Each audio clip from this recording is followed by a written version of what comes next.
સ્વાગત છે તમારું ફરી એક આજના નવા વિડીયોની અંદર। મિત્રો આજના વિડીયોની અંદર આપણે આજના તાજા અને મોટા સમાચાર વિશે વાત કરીશું। આજે તારીખ થઈ છે 9/12/2025 ને વાર થયો છે મંગળવાર। કૃષિ મંત્રીની મોટી જાહેરાત, 12,000 રૂપિયા મળશે ખેડૂત દીઠ, 22મો હપ્તો તારીખ જાહેર, 4,000 રૂપિયાનો હપ્તો મળશે। આગળના સમાચારની વાત કરીએ તો લોન માફી અંગે મોટી મીટિંગ, મહિલાઓને મળશે 5,000 રૂપિયા, ઘરઘંટી ખરીદવા 20,000 ભેટ, 40 લાખ લોકોના નામ કપાશે, ખેડૂતોને જલસો 36,000 રૂપિયા દર વર્ષે, આયુષ્યમાન કાર્ડ બંધ થયા જોઈ લો। આ તમામ સમાચારની આપણે આજના એક વિડીયોની અંદર વાત કરીશું, એટલા માટે આજનો આ વિડીયો તમે એન્ડ સુધી જોતા રહેજો। વિડીયો તમને પસંદ આવે તો વિડીયોને એક લાઇક કરી દેજો। તમે આપણી આ ચેનલ ઉપર નવા હોય તો ચેનલને પણ સબસ્ક્રાઇબ કરી દેજો અને કમેન્ટ કરીને ખાસ જણાવજો કે આપણો આજનો આ વિડીયો તમે કયા ગામમાંથી અને કયા જિલ્લામાંથી જોઈ રહ્યા છો, જેથી કરીને આપણને પણ ખબર પડે કે આપણો આજનો આ વિડીયો આ ગામ આ જિલ્લા સુધી પહોંચી રહી છે। તો વિડીયોની શરૂઆત કરી લઈએ આજના આ પ્રથમ સમાચારથી। પ્રથમ સમાચારની આપણે વાત કરીએ તો લોન માફી અંગે મોટી મીટિંગ, કૃષિમંત્રીને ખેડૂતોને 3 માંગણી સંભળાવી, પરંતુ કૃષિમંત્રી તરફથી હજી કોઈ માહિતી આપવામાં નથી આવી। તે કેટલાય સમયમાં જે છે માંગણી પૂર્ણ કરશે। જો કૃષિમંત્રી 3માંથી 2 માંગણીઓ પૂર્ણ કરશે તો તે માંગણીનું આંદોલન પણ જે છે પૂર્ણ થશે, પરંતુ જે બાકી હશે તે માંગણીનું આંદોલન ચાલુ રહેશે। હવે આગળ આંદોલનમાં શું કરવાનું છે તેના માટે જે છે એટલે કે 6 તારીખના રોજ ફરી ખેડૂતોની મીટિંગ છે।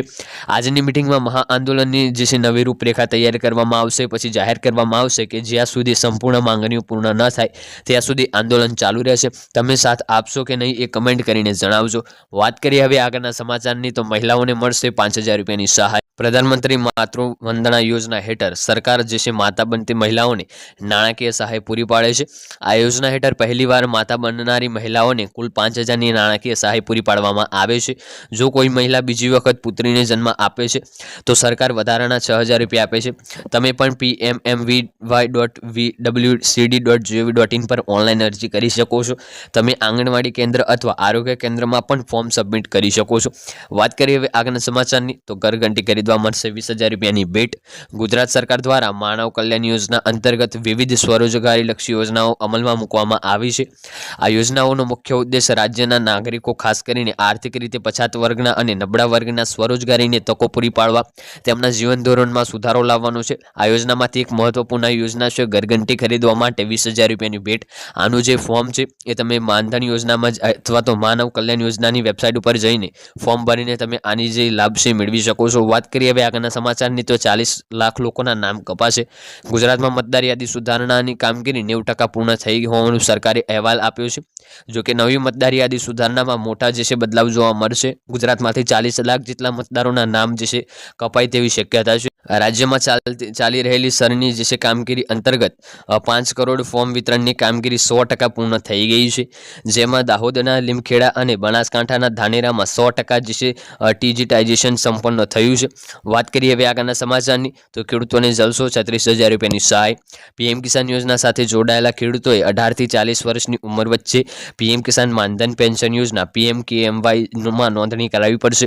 આમાં જે છે 60 વર્ષની ઉંમર પછી તમને દર મહિને 3,000 રૂપિયા એટલે કે દર વર્ષે 36,000 રૂપિયાની પેન્શન મળશે। નોંધણી માટે કોઈ અલગ દસ્તાવેજની જરૂર નથી। આખી પ્રક્રિયા ખૂબ જ સરળ છે। વાત કરીએ આગળના અંતિમ સમાચારની તો આયુષ્યમાન કાર્ડ બંધ થયા જે છે જોઈ લો। ગુજરાતમાં આયુષ્યમાન જે છે ભારત યોજના હેઠળ વાત્સલ્ય અને મધ્યમ વંચિત વર્ગના અંદાજે 13 લાખ કાર્ડ જે છે આવકના ધોરણે રિન્યુઅલ ન થતા ઇનએક્ટિવ થયા છે।